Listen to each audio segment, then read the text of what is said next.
সকলকে সুপ্রভাত জানিয়ে আজকের একটি গল্প শোনাতে চলে এসেছি। গল্পের নাম হরহরি টাক। চেমাগুড়ি বঙ্কিশ সেতুর পাশে নৌকা বাঁধিয়া নৌকার ওপরে দুইজনে বসিয়া গল্প করছিল। হঠাৎ দুইজনে ক্রোধে উত্তেজিত হয়ে বিবাদ বাঁধিয়া গেল। জ্যোৎস্না রাত, নদী প্রায় ভরপুর।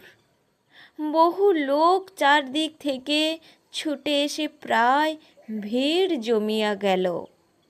তাহাদের মধ্যে পুরনো রাজনৈতিক কথা হচ্ছিল।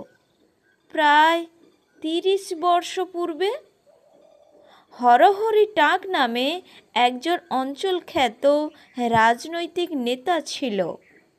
তার কথায় সেই অঞ্চলের জনগণ অন্ধের মতো বিশ্বাস করত। বড় বড় পদেও সে বসত। সেই অঞ্চলের বঙ্কিমনগর গ্রামের ভাঙ্গা নামক এক জায়গা ছিল। গল্পের পরবর্তী অংশ আগামীকাল। আজ এই পর্যন্ত।